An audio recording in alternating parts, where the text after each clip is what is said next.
Padre, te damos gracias en el poderoso nombre de tu Hijo amado Jesús y amado nuestro. En este día lo primero que yo te agradezco es que me permitiste levantarme, caminar y respirar y darme cuenta que el espíritu de vida, Señor, está aún en mí. Te agradezco por esto y por cada uno de mis hermanos. En esta hora te doy gracias porque te ha placido darme este privilegio, Señor.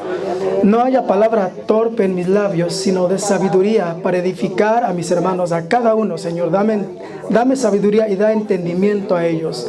Que tu palabra no quede en nuestra mente, sino llegue a nuestro corazón y ahí haga efecto para llevar a cabo las obras a las que nos has enviado.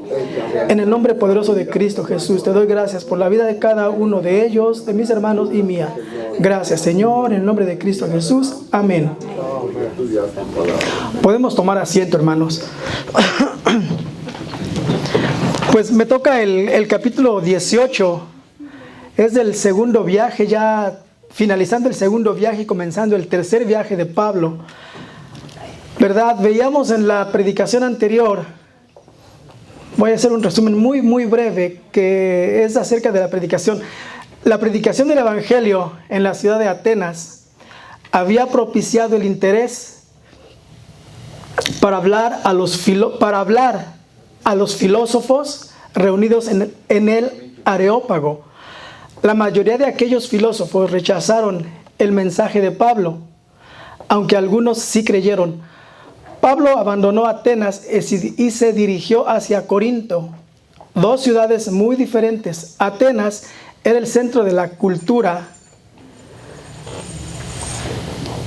Era el centro de la cultura griega y de la enseñanza. Corinto, un puerto muy importante, famoso en todo el Imperio Romano por su inmoralidad. Fue, yo creo, uno de las pruebas más grandes para Pablo, llegar a evangelizar a esa ciudad de Corinto, a diferencia de Éfeso, ¿verdad? Vamos a empezar a leer la Biblia, hermanos. El capítulo 18, el versículo 1, nos habla acerca de que todavía en Atenas Pablo esperaba por Timoteo y Silas. No se había ido Pablo de Corinto, de Atenas todavía, porque estaba esperando a Silas y a Timoteo, de los cuales necesitaba tener información acerca de las iglesias en Berea y Tesalónica. Cuando estos no llegaron, pues él tuvo que partir, porque para Pablo lo más importante, hermanos, hermanas, es predicar la palabra, que es para lo que había sido enviado. Corinto, una ciudad inundada por el pecado, por la maldad. Si podemos comparar a Corinto con alguna ciudad de nuestros días para tener una imagen de qué era Corinto, o sea, qué se hacía en Corinto, es Las Vegas. Inclusive en su mismo título lo dice, Las Vegas, la ciudad del pecado. Y sin embargo, aún cuando dice la ciudad del pecado, ahí van muchos cristianos a pasearse, dicen. Yo conozco, hermanos, años atrás conozco yo personas que inclusive estaban en la radio, ¿verdad? Y que una vez me sorprendió cuando dijeron, iban a tomar vacaciones. ¿Y a dónde iban a ir? A Las Vegas. A Las Vegas, a participar un poquito. Dice, al fin que no pasa nada. Yo creo que sí pasa, y mucho. Cuando te dicen, esa casa es de pecado y ahí vas conociendo. Bueno, Corinto era similar a Las Vegas. Hoy en día todavía se encuentran los restos de lo que sería un templo dedicado a Afrodita o Venus. Había allí en ese templo de Afrodita o de Venus unas mujeres, un grupo de mujeres que se llaman las vírgenes vestales, que obviamente vírgenes, tal cosa no existía, no tenía nada de vírgenes, sino más bien que se dedicaban al oficio más antiguo del mundo, el cual para mi forma de ser no es la prostitución, sino la agricultura, ¿verdad? Si vemos las escrituras, el oficio más antiguo del mundo es la agricultura. Pero bueno, nosotros como seres humanos hemos aprendido que el oficio más antiguo pues era esto, a lo que esas mujeres se dedicaban, y estaban adentro de un templo que era pues el templo, un lugar a donde había todo tipo de desvíos, todo tipo de depravación. Entonces, así nos dice el capítulo 18, el versículo 1, dice, después de estas cosas, Pablo salió de Atenas y fue a Corintios. Como les decía, pues Pablo no esperó más a Silas ni a Timoteo y se fue a Corinto, a donde tenía que ir. Bueno, y ahí halló a un judío llamado Aquila, natural del Ponto, recién venido de Italia, con Priscila su mujer, por cuanto Claudio había mandado que todos los judíos saliesen de Roma, fue a ellos. Y como era del mismo oficio, se quedó con ellos y trabajando juntos, pues el oficio de ellos era hacer tiendas. Y discutía en las sinagogas todos los días de reposo y persuadía a judíos y a griegos. ¿Y de qué los persuadía? De que creyesen en Jesucristo. Amén. Todo rabino en aquellos años, según por ahí leí, era necesario que tuvieran un oficio aparte del oficio de rabino, el cual asumimos que era por Dios, que era por parte de Dios el ser un rabino, el ser un maestro, pero todos ellos tenían un oficio aparte. Pablo no era rabino, pero Pablo hacía justicia a sus palabras cuando dice, el que no trabaja, que no coma. Entonces Pablo, aun cuando era un hombre muy culto, aun cuando era un hombre encumbrado, Pablo no era una persona que llegó de abajo. Pablo fue una persona que llegó desde arriba, pero el Señor lo humilló para que hiciera el propósito para el cual Él lo había llamado, ¿verdad? Entonces, pero Pablo sabía de hacer cosas y allí en este lugar encontró a esta pareja, a Aquila y a Priscila, los cuales su oficio, el que ellos tenían era de hacer tiendas, y Pablo también sabía de eso. Como Pablo a donde quiera que llegaba no le gustaba hacer carga para nadie, bueno, él se halló muy bien con ellos, se llevó muy bien con ellos porque participaban del trabajo que ellos, los tres tenían en común, ¿verdad? Entonces, ahí nos damos cuenta que Dios provee las personas, hermanos. ¿Verdad que hay veces que Dios provee personas que son de bendición para tu vida? Que Dios provee personas que son de tu misma forma de pensar. Y cuando alguien se acerca a ti que no es de tu forma de pensar, que si no es completamente opuesto a ti, pues bueno, hay que desechar siempre lo bueno, hay que aceptar lo bueno y desechar lo malo. Hay personas que, bueno, escúchalas, pero ¿sabes qué? Ya te conocí, ya te saludé y nos vemos, cada quien a lo suyo, ¿verdad? Entonces, esta pareja salió de Roma por orden de Claudio. Después vamos a regresar a este versículo otra vez, que es del versículo 2. Bueno, dice aquí entonces que Pablo trataba de convencer por todos los medios a los judíos de que se convirtieran al cristianismo. En el versículo 5 dice, y cuando Silas y Timoteo vinieron de Macedonia, Pablo estaba entregado por entero a la predicación de la palabra, testificando a los judíos que Jesús era el Cristo. Qué importante es eso. Pablo no perdía un minuto para testificar acerca de su Señor, acerca de aquel que le había dado la salvación, la vida eterna, ¿verdad? No perdió su tiempo. Él se esforzaba mucho a lo que Dios lo había mandado. Dice el versículo 6, pero oponiéndose y blasfemando estos, les dijo, sacudiéndose los vestidos, vuestra sangre sea sobre vuestra propia cabeza. Yo, limpio, desde ahora me iré a los gentiles. ¿Qué es lo que estaba sucediendo? Se me hacía como que a los judíos aquí estaban muy agresivos, ¿no? Había cierta hasta violencia por las palabras que dice Pablo. Yo creo que había mucha agresividad. ¿Pero por qué era esto? Hay una explicación histórica para por qué los judíos estaban actuando de esa forma ahora. Forma tal que Pablo se intimidó, Pablo tuvo miedo por la respuesta que le da el Señor. Vimos en el versículo 2 que Claudio había corrido a todos los judíos de Roma, ¿verdad? Entre estos que habían salido de Italia, pues de Roma, venía Aquila y Priscila, que tuvieron que salir. Aquí unos judíos muy agresivos, decía yo, y Pablo muy intimidado. La situación que estaba sucediendo en Roma para que ocurriera esto es que hay dos cosas. Primero, a causa del evangelio de Pablo, muchos de los judíos y muchos de los gentiles ya no estaban pagando impuestos. Se estaban yendo a esconder. Han escuchado ustedes hablar de las catacumbas de Roma, ¿verdad?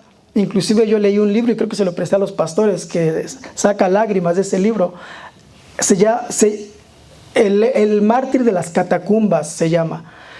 Bueno, muchísimos de los judíos y muchísimos de los gentiles convertidos se iban a esconder a las catacumbas, se escondían, huían.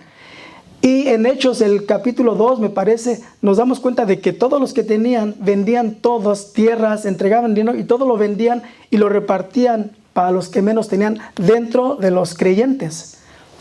Entonces el gobierno de Roma ya no estaba recibiendo dinero. Los impuestos que estaban faltando de los gentiles y de los judíos convertidos les estaban haciendo falta.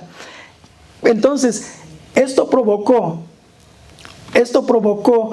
una situación en la cual el procurador Gesio Floro se robara la plata del templo de los judíos. Aquí ya tenían problemas ellos entre judíos y romanos, ¿verdad? Porque ya andaban los judíos eran muy revoltosos. De hecho, empiezan ahí las guerras de los judíos, de las que una vez nos habló Tomás. Las guerras de los judíos, que se llaman las revueltas de los judíos. Eran muy revoltosos y los romanos no tenían muchas ganas, no tenían ganas de lidiar mucho con los judíos. Bueno, cuando este hombre, Gesio Floro, le sacó la plata del templo, pues los judíos se enojaron más. Pero antes de eso, hermanos, los judíos estaban tratando de doblegar y luchar por su identidad ante los romanos. ¿Qué fue que hizo que los judíos se enojaran tanto con los judíos convertidos? ¿Y por qué los romanos estaban corriendo a los judíos de Roma? Hay dos cosas, miren aquí esto. Voy a tratar de explicarlo bien. Los judíos convertidos ya no querían participar de guerras, ya no querían participar de conflictos. ¿Sí me entienden? Los judíos que se convertían a Cristo ya no querían andar en revueltas, en pleitos, en peleas. Ellos ya decían, bueno, si tú te metiste en problemas, le decían a compatriotas judíos, israelitas, les decían, pues ve y pelea tú, nosotros tenemos una fe, tenemos un camino y es seguir a Jesucristo. ¿Qué pasó con los judíos? No aceptaron esto, no querían ni ver a los judeocristianos. Por eso es que Pablo se enoja, por eso es que Pablo se molesta y los judíos por eso andaban así tan enojados, porque Pablo venía y trataba de convertirlos al cristianismo y los judíos estaban enojados porque ustedes ya no nos quieren ayudar a pelear contra los romanos. Entonces los judíos ya no querían ver ni saber nada de Cristo, ya no querían ver ni saber nada de aquellos que los andaban evangelizando, ¿verdad? Y obviamente los romanos sacaron a todos los judíos de Roma por el problema que ellos tenían ya con los judíos, que era de que los judíos querían defender su identidad y los romanos no lo permitían. Es ahí donde comienzan todas estas batallas, pero veamos esto claro. Entonces, los judeocristianos no querían saber nada de peleas y los judíos estaban en las peleas con los romanos, ocupaban más gente. No querían ver a los judeocristianos porque ellos no se querían añadir a esas peleas. ¿Se entiende? Por eso es que Pablo se molestó. Pablo se molestó y los judíos estaban tan agresivos que Pablo pues dijo, ¿saben qué? Ya no quiero saber nada de ustedes, y como lo está diciendo ahí, pero oponiéndose y blasfemando esto, les dijo, sacudiéndose los vestidos, vuestra sangre sea sobre vuestra propia cabeza. Yo, limpio, desde ahora me iré a los gentiles. Ahí definitivamente Pablo se fue. Antes iba siempre hacia los judíos. Había tiempos mejores, ¿verdad? Aquí esto se estaba acabando. Así que ahora Pablo se daba la vuelta, tiraba el polvo sobre de ellos y se iba a predicarle a los gentiles, a nosotros. Ya no volteó más para ver a los judíos. Entonces, Pablo decide no continuar y proseguir de lleno a anunciar el evangelio, sino que se va de lleno a anunciar el evangelio a los gentiles, a nosotros. En el versículo 7 dice, y saliendo de allí se fue a la casa de uno llamado Justo, temeroso de Dios, la cual estaba junto a la sinagoga. Y Crispo, el principal de la sinagoga, creyó en el Señor con toda su casa, y muchos de los corintios, oyendo, creían y eran bautizados. A veces nosotros queremos tomar una decisión no nos enfriamos, nos decepcionamos de algo, o queremos darle espalda a esos planes que teníamos, y nosotros queremos tomar una decisión de abandonarlos. Pero muchas veces la decisión no es de nosotros, sino que es lo que Dios quiere que hagas. Yo quiero tomar una decisión, pero Dios quiere otra cosa de mí. Nos desanimamos. Vemos en el versículo 6. Pablo se desanimó, inclusive le dio miedo por la respuesta, como les dije, la respuesta que le da el Señor. Hay veces nos desanimamos. Pablo aquí se notó desanimado, hasta temeroso por la respuesta. Tenía miedo porque vamos a darnos cuenta de la respuesta que Dios le da, de que él tenía miedo, ¿verdad?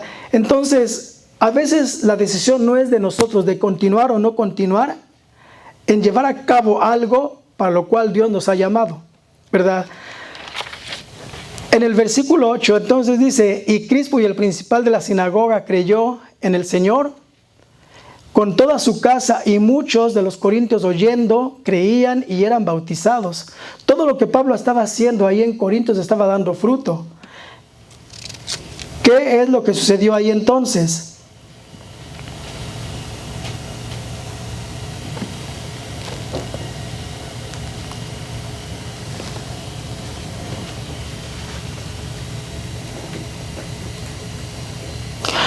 Por medio de aquí en este versículo hay una enseñanza, hermanos.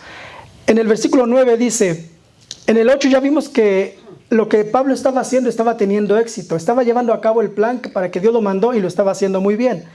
Entonces, versículo 9, entonces el Señor dijo a Pablo en visión de noche, mire aquí está donde les decía, no temas, sino habla y no calles, porque yo estoy contigo, y ninguno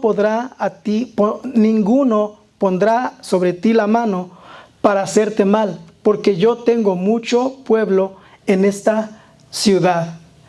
Mire aquí entonces, Pablo tenía miedo por la agresividad que tenían los judíos. Ya Pablo había experimentado una vez que lo sacaron, lo apedrearon y casi lo dieron por muerto, pero él se levantó. Bueno, Pablo es ser humano, y aquí como que él dijo, no, esto es mucha agresividad, algo va a suceder aquí, ¿verdad? Entonces Pablo se quiso ir, pero en el 11 dice, después de que el Señor le dijo, yo estoy contigo, entonces en el versículo 11 dice, y se detuvo allí 1 año y 6 meses enseñándoles la palabra de Dios. La enseñanza aquí es esta. A veces nosotros queremos, como se dice, ¿verdad?, dejar la iglesia. A veces nos desanimamos. Nosotros a veces decimos, es que ya me cansé, es que tengo mucho trabajo, es que los afanes de cada día, la rutina me está matando. Pero nos hemos preguntado a nosotros qué es lo que Dios quiere de nosotros. Debemos de nosotros sensibilizar nuestro corazón a la palabra de Dios, como era Pablo. Pablo andaba sensible todo el tiempo a la voz de Dios, ¿verdad? Si nosotros no, hay que tratar de hacerlo en un día para que Dios nos dé una respuesta. Si alguna vez nos hemos desanimado en decir, ¿saben qué? Hermanos, yo soy un ser humano, yo a veces me he desanimado también. Y yo creo porque como dicen por allá, es que tantos años y el Señor no viene. Y yo, como les decía, yo a veces digo, ya ven, Señor, ahorita que ando bien santo. Pero no es así. Entonces nosotros tenemos que sensibilizar nuestro corazón, abrir nuestro corazón a la voz de Dios, para que Dios nos diga qué es lo que Dios quiere de nosotros. Ciertamente nosotros, hermanos, hemos recibido milagros, ¿verdad? Todos hemos recibido un milagro. Levante la mano, ¿quién no ha recibido un milagro? ¿Quién no ha recibido un milagro? ¿Quién no ha recibido un milagro? Todos hemos recibido milagros. Entonces ahora nos corresponde a nosotros, olvidémonos de ese milagro y enfoquémonos en el propósito que hay para nosotros a causa de ese milagro, ¿verdad? Ahora hay que sensibilizar nuestro corazón a qué Dios quiere que hagamos después de este milagro. No quiere que nos vayamos a sentar a nuestra casa. No, Dios quiere algo. Sensibilicémonos. Esta es una buena enseñanza que tiene aquí Pablo. Ya Pablo se quería ir, pero tan así fue que no se fue, que se quedó 1 año, 6 meses, 1 año y medio más. Y les aseguro que lo hizo con gusto. se gozaba evangelizando a ese montón de gente mala, ¿verdad? Aquí vamos a ver otra enseñanza, algo que impactó al mundo entero también. En el versículo 12, aquí termina esta parte, ¿verdad? Él se quiso ir, Dios lo detuvo y se estuvo 1 año y medio más.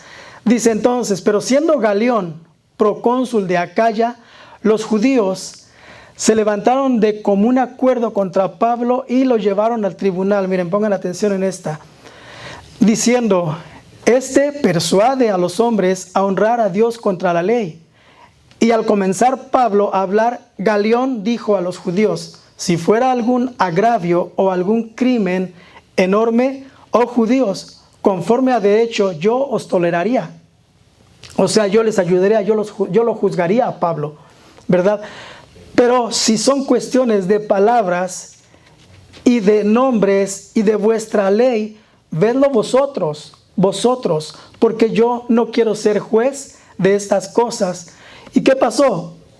Los corrió del tribunal, a Pablo y a los que querían que juzgaran a Pablo, a los judíos, a todos los corrió. Aquí no pasó lo de Poncio Pilatos, que él dijo, se lavó las manos y dijo, ¿qué quieren que haga con este? Aquellos empezaron que crucifícale y este les hizo caso. Pero aquí Galión hizo algo muy sabio, hermanos. Los corrió. Pero sucede algo curioso. Como les dije, él no se lavó las manos y les dijo, hagan con él lo que quieran, ¿verdad? Les dejó claro que no juzgaría asuntos religiosos, como se dice dentro de la ley, a menos que fueran del fuero común, del fuero civil, ¿verdad? Que fueran asuntos que una persona común pudiera juzgar. Que si estos, y quedó aquí asentado algo, ellos no podían lastimar a Pablo porque quedó algo bien claro. Los corrió a los dos. Ahora, si ellos osaban en pegarle a Pablo, ¿qué es lo que iba a pasar? Eso no era un asunto religioso, entonces Galión sí iba a actuar contra los judíos. Eso, por la mano de Dios, sí salvó a Pablo porque andaban muy molestos, ¿verdad? Sucede una cosa curiosa. Bueno, aquí en México pasó esto, hermanos, en 1858, 59, 1863 se consumó. Benito Juárez también separó la iglesia del Estado, porque antes de 1863, la iglesia, el Estado, o sea, la nación, tenía que darle de los impuestos de la gente su tributo a la iglesia, al Vaticano. Inclusive la iglesia era muy abusiva, como siempre ha sido. Cuando los campesinos no tenían para dar tributo a la iglesia, les quitaban sus tierras, les quitaban sus animales, les quitaban sus cosechas. Cuando Benito Juárez estableció que la iglesia se separaba del Estado y que no había más dinero, Benito Juárez recuperó las tierras y todo lo que la iglesia católica les había quitado. Cosa que no le gustó al Vaticano, se molestaron muchísimo. Y fue lo que Galión hizo aquí también. En ese momento, y bueno, ahí está la primera evidencia de separación del Estado e iglesia, ¿verdad? Fue lo que Galión hizo aquí. Dice, si son asuntos religiosos, vayan y arréglenlos ustedes porque yo no tengo vela en ese entierro. Una decisión muy sabia, hermanos. Dice, entonces, miren, aquí viene algo, pues es algo fuerzoso. Dice, entonces los griegos, apoderándose de Sóstenes, principal de la sinagoga, le golpeaban delante del tribunal, pero a Galión nada le daba de ello. O sea, a Galión nada le importaba de eso, porque al final de cuentas, a Sóstenes seguía siendo parte de este grupo religioso. Ahí se arreglense ustedes como puedan, ahí Galión no se metía. Entonces digo yo, estaba serio, ¿no? Porque pobre Sóstenes, aparte de tener un nombre tan feo, lo agarraron a golpes. Lo agarraron a golpes, hermano. ¿Pueden creer eso? Y Galión no hizo nada, el procónsul no hizo nada. Porque dijo, arréglense ustedes, arreglen sus diferencias ustedes. Ya mi gobierno no se mete con la iglesia. Entonces, pero la pregunta aquí es, ¿quién era Sóstenes? Ya aparece en Corintios, en Primera de Corintios, en el versículo 1, ya dice Pablo, estoy con Sóstenes o algo así. Bueno, Sóstenes es el que había sustituido al que se había convertido con toda su casa, ya en el capítulo anterior que yo les mencioné para no regresarnos. Sóstenes, ¿y qué es lo que quería Sóstenes? ¿Por qué se fueron a golpear a Sóstenes? ¿Por qué lo fueron a golpear? Él, lo único que su interés principal de Sóstenes era la conversión de los judíos. Ellos sabían eso. Y por eso se le fueron a, no sé, a las patadas, a los trancazos, a como pudieron al pobre Sóstenes. Entonces aquí termina esto y Sóstenes vuelve a aparecer en Corintios, pero ya después de la golpiza que le dieron ya se convirtió, así por las buenas, ¿quién no, verdad? Se convirtió al cristianismo, hermanos.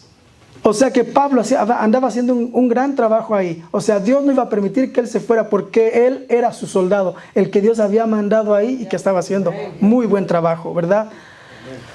Entonces, Sóstenes, como les dije, reemplazó a Crispo, fue el que reemplazó a Crispo y después ahí lo golpearon. Bueno, vamos entonces ahora, eso fue el versículo 7.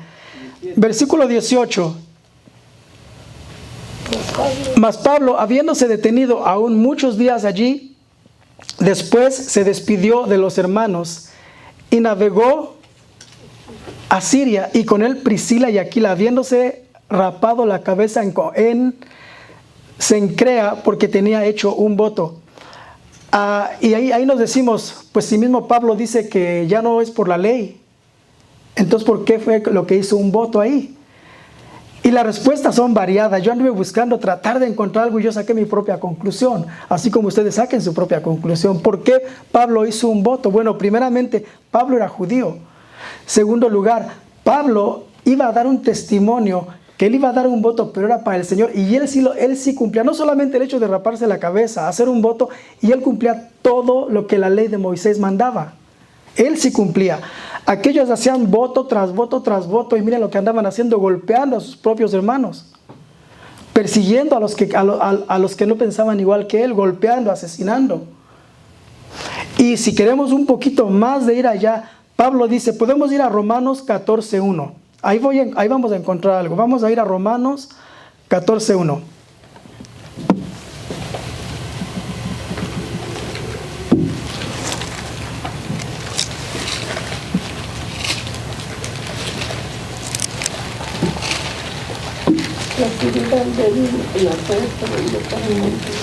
Romanos 14:1. Hay una parte que yo quiero leer.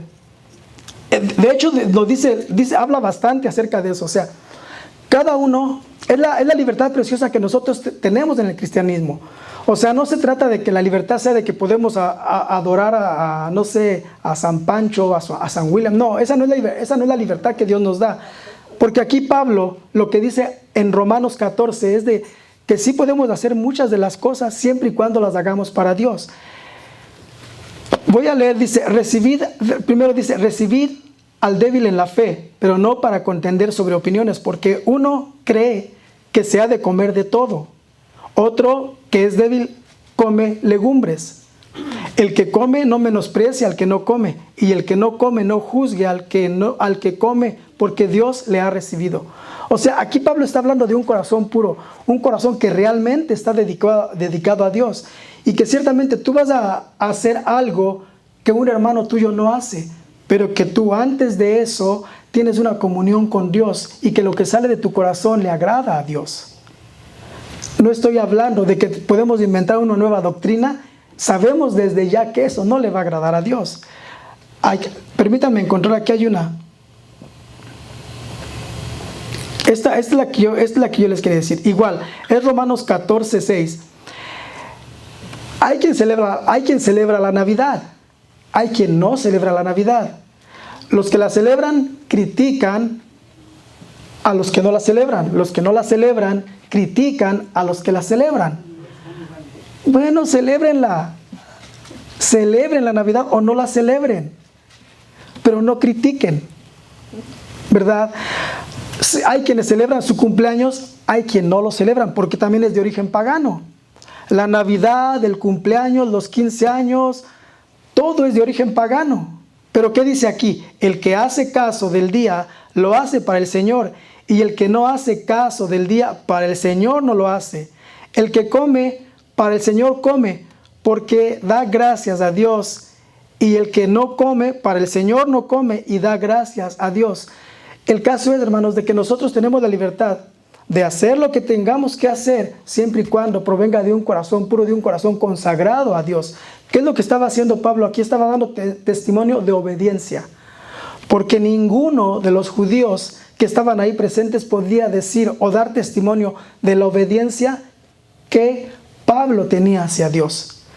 ¿Verdad? Eso es entonces, ese es lo que yo pienso aquí en esto. Entonces repito, el 18 dice: mas Pablo, habiéndose detenido aún muchos días, allí después se despidió de los hermanos y navegó a Siria, y con él Priscila y Aquila, habiéndose rapado la cabeza en Cencrea, porque tenía hecho voto.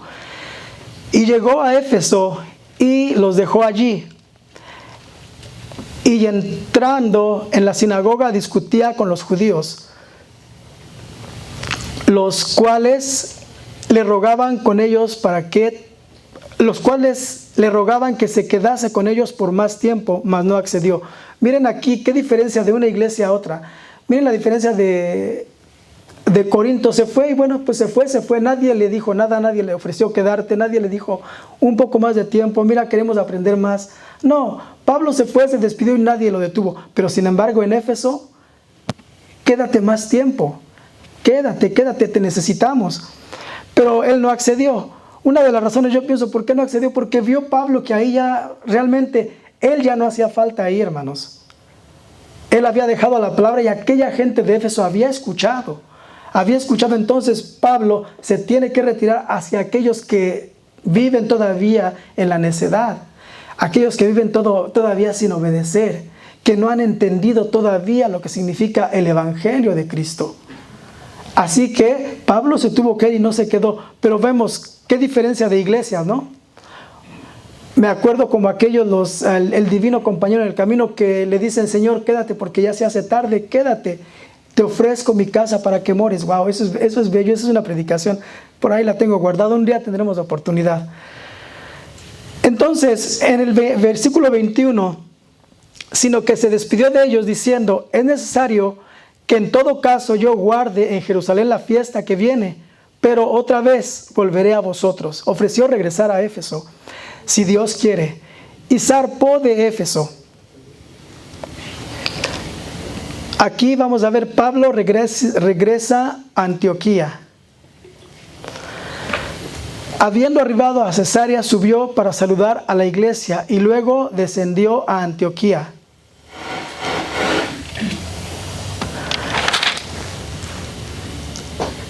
Aquí hay un mensaje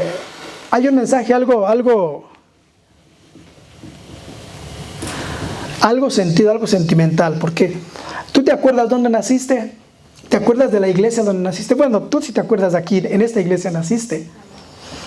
Yo me acuerdo, yo nací porque Pablo estaba regresando a la iglesia donde él nació. Es Antioquía. Ahí fue donde, esa era la iglesia de Pablo. Habiendo arribado a Cesarea, subió para saludar a la iglesia y luego descendió a Antioquía, a su casa, ¿verdad? Y después de estar allí algún tiempo, salió recorriendo por orden la región de Galacia y de Frigia, confirmando a todos los discípulos. O sea, Pablo siempre se aseguraba, siempre recorría los caminos mirando que aquí el hermano Jorgito me había abandonado. No se vino a ver si yo estaba bien o qué estaba haciendo. Pablo es lo que anda haciendo. Pablo evangelizaba a sus gentes, pero Pablo, qué corazón de hombre, ¿no? Qué corazón de hombre. O sea, él evangelizaba, pero no los dejaba ya al abandono. Aquí le dice a los de la iglesia de Éfeso: me voy, pero regreso. El hermano Jorgito me abandonó como 3 años. Pero aquí está. Aquí está. Entonces regresó a su casa. Nosotros, ¿quién nació aquí en Cosecha Final? Amén. Todos. Hermano. Todos, ¿verdad? Yo me acuerdo y es un recuerdo grato de cuando yo llegué a la iglesia Maranata. Estaba el hermano Jorgito en la puerta, iba con esa necesidad. Antes yo decía, esos locos se la pasan ahí aplaudiendo, ¿qué tanto hacen ahí? Luego yo los veía tan bonitos aplaudiendo que yo quería aplaudir y no me hicieron caso ese día.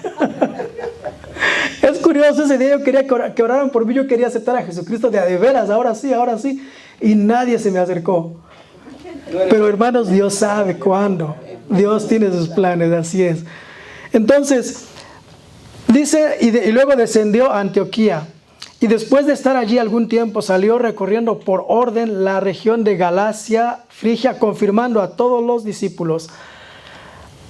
Y luego hace su aparición Apolos, un predicador, uno de los mejores predicadores, pero aquí hay un dato curioso de Apolos. Vamos a leer. Dice, llegó entonces a Éfeso un judío llamado Apolos, natural de Alejandría, una de las ciudades más importantes de Grecia. Y no solamente importantes porque pues es una de las capitales más grandes, sino porque ahí estaba una universidad, una biblioteca. Era tan importante centro religioso como era Jerusalén en aquellos tiempos. Dice, y este Apolos venía de ahí, de ese lugar, natural de Alejandría, es del norte de Egipto, por ahí más o menos. Varón elocuente, poderoso en las escrituras. Aquí va a aparecer Aquila y Priscila otra vez. Este había sido instruido en el camino del Señor y siendo de espíritu fervoroso, hablaba y enseñaba diligentemente lo concerniente al Señor, aunque solamente conocía el bautismo de Juan. O sea que él todavía no había escuchado de Jesucristo, hermanos, directamente, así como ya a los que Pablo había evangelizado. Él era muy adiestrado en lo que era las leyes de Moisés, digamos en el Antiguo Testamento. Dice, aunque solamente conocía el bautismo, o sea que del Evangelio lo único que conocía era el Evangelio de Juan. Pero hermanos, aún así, dice, lo voy a poner de esta forma, él no conocía el Evangelio, conocía yo creo que Isaías, Salmos, donde se habla a grandes rasgos así de Jesús, pero en su corazón él ya había captado que había algo más que el Antiguo Testamento, había algo más a lo cual él tenía que entregar su vida. Él ya era seguidor de Jesucristo, pero todavía no sabía de Jesucristo, sabía del bautismo de Juan. Y dice, y comenzó a hablar con denuedo en la sinagoga. Miren, cuando lo oyeron Priscila y Aquila, lo tomaron aparte y le expusieron más exactamente el camino de Dios. Miren, como les decía, qué bonito es encontrar las personas apropiadas, personas que son de bien para nuestra vida, personas que no nos están nada más juzgando en decir, te crees mucho. Bueno, y es que hay gentes que nos creemos mucho, yo me quiero incluir con ellos, pero Dios ha cambiado mi vida, ¿verdad? Hay gente que ya no quiere aprender porque dice que ya lo sabe todo. Apolo lo sabía todo del Antiguo Testamento.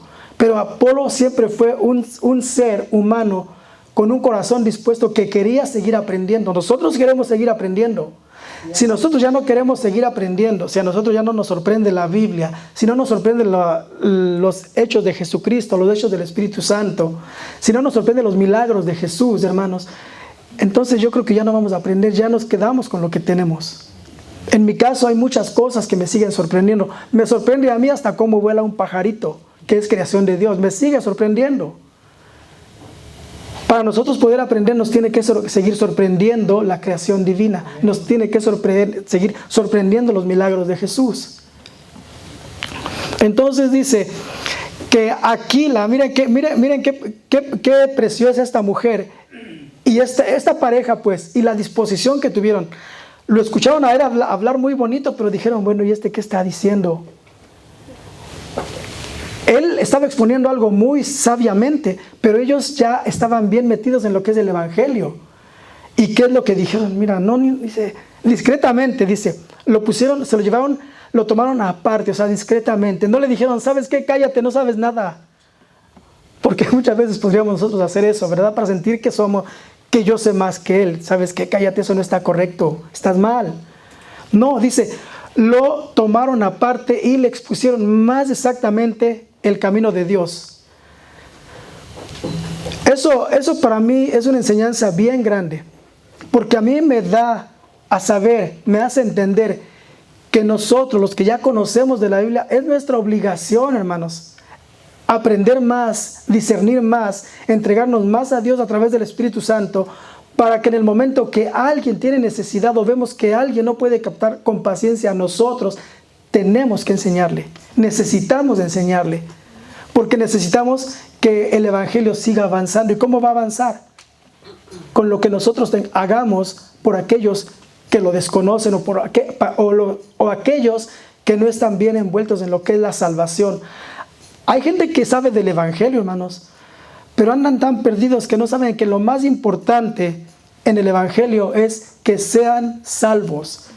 Eso es el centro del Evangelio. Es por eso vino Jesucristo a morir por nosotros, para que seamos salvos. Pero mucha gente no lo entiende. Entonces, y comenzó a hablar con denuedo en la sinagoga, pero cuando le oyeron Priscila y Aquila, le tomaron aparte y le expusieron más exactamente el camino de Dios. Después de eso, el hombre quedó un predicador al 100%. Y queriendo él pasar a Acaya, los hermanos le animaron y escribieron a los discípulos que le recibiesen. Y llegando él allá, fue de gran provecho a los que por la gracia habían creído. O sea que él llegó y ya llegó enseñando. Ya llegó discipulando a los que ya habían creído, hermanos. Cuando estamos nosotros dispuestos a aprender, no hay límite, hermanos. Nosotros podemos aprender y llegar a ser, sin título, pero llegar a ser verdaderamente unos maestros de la ley, del Evangelio, del Nuevo y del Antiguo Testamento. Porque con gran vehemencia, con gran pasión, y pasión es muy diferente a emoción. La emoción, le decía yo a Wendy, con mucha emoción, un día en Jerusalén le gritaban a Jesús y le tiraban palmas y sábanas en el suelo, cuando vino Jesús en una mulita, ¿verdad? Le decían, bendito el que viene en el nombre de Dios, con mucha emoción, y gritaban, y lo exaltaban, y decían aleluya. Y a la semana lo estaban crucificando, hermanos. Con mucha emoción aquí, pero ya estaban gritando, crucifícale, crucifícale. Sin embargo, aquí dice que porque con gran vehemencia, con gran pasión, refutaba públicamente a los judíos, demostrando por las Escrituras que Jesús era el Cristo. ¿Nosotros lo creemos? Amén. Gloria a Dios, hermanos.